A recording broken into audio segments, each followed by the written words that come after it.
श्री शिवाय नमस्तुभ्यम। महाराज, क्या कभी आपने ये सोचा है कि हमें प्रतिदिन की पूजा में कौन सी आरती करनी चाहिए?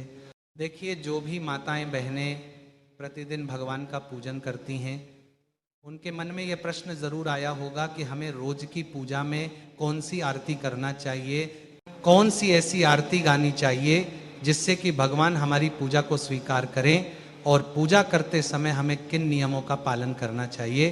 तो महाराज, इन सभी सवालों के जवाब आपको इस छोटी सी वीडियो के माध्यम से मिलने वाले हैं। तो देखिए, घर की जो माताएं बहनें होती हैं वो अधिकांश घर में पूजा पाठ करती हैं, यानी कि भगवान को प्रसन्न करने का कार्य करती हैं। तो सभी माताएं बहनें इस वीडियो को जरूर देखें ताकि आपको भी इन सभी सवालों के जवाब मिल सके। क्योंकि भक्तों, कहीं ना कहीं अगर आपसे पूजन के दौरान कोई गलती भी हो रही होगी तो आप भी अपनी इस गलती को सुधार सके। देखिए, जो भी लोग अपने घर पर रोज़ाना पूजन करते हैं, भगवान की आरती करते हैं, तो आप सभी ये वीडियो पूरा जरूर देखें। तो देखिए भक्तों, अधिकांश लोग सुबह भगवान को स्नान कराते हैं और शाम को दिया लगाते हैं, और सुबह और शाम हम आरती जरूर करते हैं। तो सवाल यही आता है कि हमें पूजन के दौरान कौन सी ऐसी आरती करनी चाहिए जिससे कि हम सभी देवी देवताओं को प्रसन्न कर सकें और सभी भगवानों का भी हमें आशीर्वाद मिल सके। तो क्या रोज के पूजन में आरती गाना जरूरी है? और आरती के बाद क्या हमें कोई मंत्र भी बोलना चाहिए? तो चलिए भक्तों, सबसे पहले जानते हैं कि समय की कमी में, यानी कि यदि आपके पास समय कम है तो कौन सी आरती करनी चाहिए। तो देखिए, ऐसा तो कोई नहीं होगा कि जो रोज बिना पूजन के ही काम से निकल जाता होगा। कहने का अर्थ है सभी रोज पूजन जरूर करते होंगे। तो देखिए, जो लोग सुबह किसी कार्य के लिए जाते हैं या फिर नौकरी पर जाते हैं तो उन्हें भी आरती जरूर करनी चाहिए, लेकिन आरती थोड़ी बड़ी होती है जिसमें आपको समय भी लग सकता है। पर पूजन के समय आरती करना बेहद ही अच्छा माना जाता है। लेकिन यदि आपके पास आरती के लिए समय नहीं है तो फिर नियम क्या कहता है, सबसे पहले हम इस बारे में जान लेते हैं। उसके बाद हम जानेंगे जो माताएं बहनें घर पर रहती हैं, पूजन पाठ में विशेष ध्यान देती हैं, तो उनके लिए पूजन पाठ के दौरान कौन सी आरती अच्छी मानी जाएगी, इस बारे में हम जानेंगे। तो देखो, यदि आपकी कोई मजबूरी है, सुबह सुबह जल्दी में आपको काम करके और नौकरी के लिए या अन्य कार्य के लिए जाना होता है। देखिए, सुबह किसी भी नौकरी के लिए या ड्यूटी के लिए सभी महिलाओं को भी जाना होता है और पुरुषों को भी जाना होता है। तो भक्तों, सवाल यही आता है कि हम जल्दी जल्दी में भगवान का पूजन तो करते हैं, लेकिन जल्दी होने के कारण हम आरती नहीं गा पाते हैं, यानी कि आरती नहीं कर पाते हैं। हालांकि हम पूजन रोज करके जाते हैं, आरती उतार कर जाते हैं, तो यहाँ पर हम सही कर रहे हैं। तो देखो, यदि आपकी कोई मजबूरी है और आपको जल्दी जल्दी में अपने कार्य के लिए निकलना होता है, प्रतिदिन जल्दी उठना पड़ता है, तो आप एक कार्य कर सकते हो कि जैसे ही आप भगवान को स्नान वगैरह कराते हैं, फिर उनको वस्त्र पहनाते हैं, फूल समर्पित करते हैं, इसके बाद आपको आरती भी अवश्य करना चाहिए। फिर चाहे आप आरती गाकर मत करो, बिना गाए भी कर सकते हो। इसके भी कुछ नियम होते हैं जिनके द्वारा आपको आरती करना चाहिए। अब देखो, ये आरती भी दीपक जलाकर की जाती है या फिर कपूर को जलाकर की जाती है। तो आप जैसे आरती करना चाहे वैसे कर सकते हैं। पर अगर गाय के शुद्ध देसी घी से जो दीपक जलाया जाता है और अगर उससे आरती की जाती है तो बहुत ही शुभ माना जाता है। और यदि शुद्ध घी नहीं है तो आप तेल का दीपक जलाकर भी आरती कर सकते हैं और कपूर के साथ भी आप इस आरती को कर सकते हैं। पर बिना आरती किए आपको भगवान की पूजा नहीं करनी चाहिए, क्योंकि ऐसा करने से आपकी जो पूजा है वो स्वीकार नहीं होती है। तो आपको बिना आरती गाए ही ये आरती कर लेनी है। तो इस आरती को करने के लिए आपकी जो पूजा की थाली है या फिर जो आपने दीपक जलाया हुआ था, उसी से आपको ये आरती करनी है। तो देखिए भक्तों, सबसे पहले तो आपको जो दीपक आपने जलाया था, जो पूजन की थाली थी, इसे आपको भगवान के सामने 7 बार घुमाना है। तो हमें सभी भगवानों की आरती करनी चाहिए। यदि हम बिना आरती गाए आरती कर रहे हैं तो इससे भी भगवान हमारी पूजा को स्वीकार जरूर करते हैं। तो यदि आपके पास समय बहुत ही कम है, यानी कि आपको सुबह जल्दी जाना होता है, तो आपको बिना आरती गाए ही आपको उस पूजन की थाली को या फिर जो आपने दीपक जलाया था, इसे आपको भगवान के सामने जरूर घुमाना चाहिए। तो आपको कम से कम 7 बार उस पूजन की थाली से या दीपक से भगवान की आरती जरूर उतारनी चाहिए। तो बिना आरती गाए भी आपको मन ही मन भगवान के नाम का ध्यान करते हुए, भगवान के नाम का जाप करते हुए, यदि आपको कोई मंत्र भी आता है जो भी आपके प्रिय भगवान हो, तो उनके मंत्र का भी आप मन ही मन जाप कर सकते हैं और इस प्रकार से आप अपनी आरती कर सकते हैं। तो भक्तों, जो भी व्यक्ति आरती गा नहीं सकते हैं तो उन्हें कम से कम भगवान के सामने दीपक को 5 या फिर 7 बार अवश्य घुमाना चाहिए। और जैसे ही आपकी आरती हो जाती है उसके बाद आपको यही आरती भगवान को भी देनी चाहिए। फिर उस दीपक को भगवान के सामने रख देना चाहिए और उस आरती को स्वयं को भी लेना चाहिए। फिर इसके बाद आप अपने काम के लिए जा सकते हो। तो जो भी लोग सुबह जल्दी में रहते हैं, उन्हें सुबह जल्दी उठना होता है, किसी कार्य के लिए जाना होता है, तो इसके बाद प्रकार से भी सुबह भगवान की पूजन करके और आरती कर सकते हैं। यानी कि यदि आपके पास इतना समय नहीं कि आप भगवान की आरती गा सके, तो फिर आपको इसी प्रकार से निरंतर आरती करनी चाहिए। ऐसा करने के बाद भगवान आपकी जो प्रतिदिन की जो पूजन होगी उसे जरूर स्वीकार करेंगे। अब भक्तों, बात करते हैं प्रतिदिन की पूजन में कौन सी आरती गानी चाहिए। यानी कि जिन माताओं बहनों के पास भरपूर मात्रा में समय है, तो जो माताएं बहनें घर पर रहती हैं, तो उन्हें रोज सुबह उठ करके यदि वह पूजन करती है तो उसमें उन्हें कौन सी आरती करनी चाहिए, जिससे कि भगवान उनकी पूजन को स्वीकार कर सके और आपको अपनी पूजन का संपूर्ण फल मिल सके। तो देखिए भक्तों, यदि पूजन आरती की बात हो ही रही है, तो जब भी आप पूजन करें और यदि आप उसमें प्रतिदिन आरती गा रहे हैं, तो ये आपके लिए बहुत ही अच्छा संकेत माना जाता है। तो यदि हम आरती करते हैं तो भगवान हमारी पूजन को और अच्छे से स्वीकार भी करते हैं। पर अगर आपकी कोई मजबूरी है, आपके पास समय नहीं है, तो फिर आप हमने जो आपको अभी तरीका बताया है उस प्रकार से भी आरती कर सकते हैं। तो यदि आपके पास कम समय है तो आप छोटी आरती भी गा सकते हैं, आपको बड़ी आरती गाने की आवश्यकता नहीं है, छोटी आरती गाकर भी आप लोग अपनी आरती कर सकते हैं। तो देखिए, प्रतिदिन की पूजा में हमें कौन सी आरती करनी चाहिए। तो सबसे पहले तो आपको भगवान को स्नान कराना चाहिए, फूल और उस चढ़ाना चाहिए।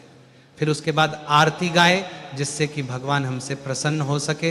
तो आरती गाने के लिए भी आपको, जो हमने आपको पहले नियम बताया है, दीपक जला करके या फिर कपूर जला करके ही आपको आरती प्रारंभ करनी है। तो देखो नियम क्या कहता है कि जो भी व्यक्ति आरती कर रहे हैं या जो भी माताएं बहनें आरती कर रही हैं, तो जो भी आपके सबसे प्रिय भगवान हैं, यानी कि जो भी आपके इष्ट है, जो सबसे प्रिय भगवान हैं, जिनको माताएं बहनें सबसे ज़्यादा पुकारती हैं, यानी कि आप जब भी सुबह सुबह पूजन करें तो उस समय जो भी आपके सबसे प्रिय भगवान हैं, जिनको भी आप मानते हैं, तो उनकी आपको आरती करना चाहिए। वैसे देखिए भक्तों, भगवान सभी एक ही है, लेकिन सभी का अपना अलग अलग भाव रहता है। कोई किसी भगवान को मानते हैं, कोई किसी भगवान को मानते हैं। तो आप जिन भी भगवान को बहुत अधिक मानते हैं, जिन पर आपका बहुत अधिक विश्वास है, उनकी आपको आरती करना चाहिए। तो देखिए, उदाहरण के लिए मान लेते हैं कि आप प्रतिदिन शिव मंदिर में भी जाते हैं, भगवान शिव पर जल भी चढ़ाते हैं, उनका पूजन भी करते हैं, तो आपको भगवान शिव की बता आरती करना चाहिए। अब आपको ऐसा नहीं करना है कि एक दिन तो आपने शिव जी की आरती कर ली, दूसरे दिन आपने कृष्ण जी की आरती कर ली, तीसरे दिन अपने भगवान विष्णु जी की आरती कर ली, चौथे दिन अपने माँ लक्ष्मी की आरती कर ली। तो आपको यहाँ पर ऐसा नहीं करना है, क्योंकि भगवान सभी एक ही है। हमारे मानने का केवल भाव अलग अलग हो सकता है, ईश्वर एक ही है। तो यहाँ पर यदि आप शिव जी की आरती भी गाते हैं तो सभी देवी देवता आपसे प्रसन्न रहते हैं, कोई भी आपसे नाराज नहीं रहेगा, क्योंकि सभी देवता एक ही हैं, सभी भगवान एक ही है। लेकिन जब आप शिव जी की आरती गा रहे हैं तो केवल आपको ऐसा नहीं करना है कि आप शिव जी की ही आरती उतार रहे हैं, आपको आरती गाते हुए सभी भगवानों की आरती उतारनी चाहिए। तो आपने चाहे पूजन के दौरान किसी भी भगवान की आरती गाई हो, लेकिन आपको आपके घर के मंदिर में जितने भी भगवान विराजित हैं, उन सभी की आरती आपको उतारनी चाहिए। चाहे आप शिव जी की आरती गा रहे हैं, तब भी आपको सभी भगवानों की आरती उतारनी चाहिए। यानी कि आपके पास जो पूजन की थाली है या फिर जो आपने दीपक को जलाया हुआ था, उसी से आपको सभी देवी देवताओं की आरती करनी चाहिए।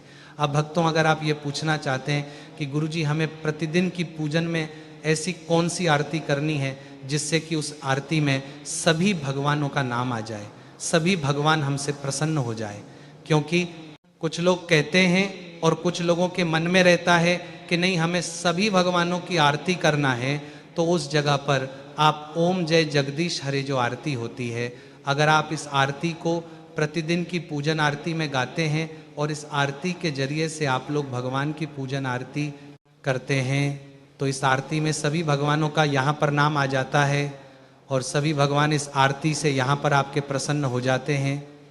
तो अगर कोई माताएं बहनें ऐसी हैं, कोई व्यक्ति ऐसा है जो कि ये चाहता है कि हम कोई ऐसी आरती करें जिससे कि सभी भगवान हमसे प्रसन्न हो जाए, तो वह यही आरती है कि आप ओम जय जगदीश हरे आरती जो है वो प्रतिदिन की आरती में गाएं और इस आरती को गाते हुए आप सभी भगवानों की पूजन करें और इसके बाद में आपसे सभी भगवान प्रसन्न रहेंगे। पर अगर आप ये आरती नहीं गाना चाहते हैं तो आपके जो सबसे प्रिय भगवान हैं, चाहे वे शिव जी हो, राम जी हो, चाहे वे कृष्ण जी हो, चाहे वे लड्डू गोपाल हो, चाहे वे हनुमान जी हो, आपको जो सबसे प्रिय आपके भगवान हैं, आप उन भगवान की आरती प्रतिदिन की आरती में, पूजन आरती में अपने घर के मंदिर में गा सकते हैं और उस आरती को गाते समय आप अपने घर में रखें, सभी भगवानों की आरती उतार सकते हैं, उसमें कोई भी दिक्कत परेशानी नहीं है। जो नियम सुबह के पूजन में है वही नियम शाम के पूजन में भी है। अगर आप लोग शाम के समय आरती गाना चाहते हैं तो आप शाम के समय भी गा सकते हैं, पर अगर आपका मन नहीं रहता है शाम के समय पूजन आरती गाने का, क्योंकि सुबह के समय हमारा मन ज़्यादा लगता है आरती गाने के लिए, तो अगर आपका शाम के समय मन नहीं लगता है तो आप शाम के समय भगवान की आरती उतार सकते हो बिना आरती गाए। 5 से 7 बार भगवान की आप आरती उतार कर शाम के समय भगवान की आरती उतार सकते हो। पर अगर आप लोग शाम के समय भी आरती गाना चाहते हैं तो और अच्छी बात है। दिया करते समय आपके पास जो आरती की थाली है उससे भगवान की आरती उतार कर आप आरती गा सकते हैं। तो भक्तों, अब हम आशा करते हैं कि आप सभी को आपके प्रश्न का जवाब मिल गया होगा कि प्रतिदिन की पूजन में हमें कौन सी आरती करना चाहिए। अब भक्तों, जिनके मन में ये है कि उनको पूरे भगवानों की यहाँ पर आरती करनी है तो वह ओम जय जगदीश हरे आरती कर सकते हैं, जिसमें सभी भगवानों का नाम आ जाएगा। और अगर आपके पास समय है तो आप जितनी चाहे उतनी भगवानों की यहाँ पर आरती कर सकते हैं। पर जब तक आरती गाएंगे, जब तक आपके घर की घंटी भी बजनी चाहिए और जब तक आपकी आरती की थाली भी भगवान के सामने घूमती रहनी चाहिए। यही नियम रहता है पूजा का। अब भक्तों, ये बात हो गई हमारी पूजन आरती की, जिसमें हमने आरती उतार कर भगवान को भी आरती दे दी और खुद भी आरती ले ली। अब इसके बाद हमें प्रतिदिन की पूजन में कौन से मंत्रों का जाप जरूर करना चाहिए जिससे कि भगवान हमसे प्रसन्न हो। तो देखिए भक्तों, आप लोग प्रतिदिन की पूजन जप कर लेते हैं तो उसके बाद में बहुत सारे लोग हैं जो कि मंत्रों का जाप करते हैं। तो आखिर हमें कौन से मंत्रों का जाप करना चाहिए? तो देखो, यहाँ पर भी वही एक बात आती है कि आप लोगों को सबसे प्रिय जो आपके भगवान हैं, सब आपके जो इष्ट भगवान हैं, तो उन भगवान का कोई भी एक मंत्र लेकर आपको उस मंत्र का जाप जो है प्रतिदिन की पूजन आरती के बाद करना चाहिए। अगर आपके पास समय है तब, अगर आपके पास समय नहीं है तो आप उस मंत्र का 1 बार, 2 बार, 5 बार, 10 बार भी जाप कर सकते हो। और अगर आपके पास समय है तो आप उस मंत्र की 108 माला करोगे तो बहुत ज़्यादा अच्छा रहता है।